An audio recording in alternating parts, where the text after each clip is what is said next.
এই ভিডিওর মাধ্যমে আপনারা জানতে পারবেন মাছ ধরার মেশিনের দাম এবং মাছ ধরার মেশিন দিয়ে কিভাবে নদী থেকে মাছ ধরা হয় এবং মাছ ধরার মেশিন কিভাবে কাজ করে। ইতিমধ্যে আপনারা ভিডিওতে দেখেছেন কিভাবে নদী থেকে আমাদের মেশিনগুলা দিয়ে মাছ ধরা হয় এবং কি পরিমাণ মাছ পাওয়া যায় ইতিমধ্যে আপনারা দেখেছেন। বিয়াস মনে রাখবেন, আমাদের মাছ ধরার মেশিনগুলো অরিজিনাল, তাই প্রচুর পরিমাণ মাছ ধরা যায়। একদিনে আপনারা 80 থেকে 90,000 টাকার মাছ ধরতে পারবেন। এর বেশিও ধরতে পারেন এবং কমও ধরতে পারেন। এটা নদীর উপর নির্ভরশীল করে এবং মাছের উপর নির্ভরশীল করে।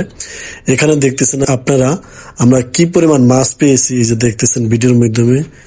যাদের মাছ ধরার মেশিনগুলো প্রয়োজন তারা আমাদের সাথে যোগাযোগ করে নিতে পারেন। আমরা জেলে ভাইদের সাথে গিয়ে কি পরিমাণ মাছ পেয়েছি, এই যে দেখেন হাজি প্রায় ভরে গেছে। আমরা সাধারণত জেলে ভাইদের সাথে যাই মাছ ধরার মেশিনগুলো পরীক্ষা করতে গিয়ে আমরা কি পরিমাণ মাছ পাই ইতিমধ্যে আপনারা দেখেছেন। এখানে টিসি ইনভার্টার এবং এবি ইনভার্টার রয়েছে। যাদের এই অরিজিনাল মাছ ধরা মেশিনগুলো প্রয়োজন তারা আমাদের সাথে যোগাযোগ করে নিতে পারেন। মনে রাখবেন ভিউয়ার্স, আপনারা আমাদের কাছে কিছু কুরিয়ার খরচ দিলে আমরা আপনাদের কাছে আমাদের মেশিনগুলো পৌঁছে দেব ইনশাআল্লাহ। তো যাদের মেশিনগুলো প্রয়োজন তারা অর্ডার দিতে থাকেন।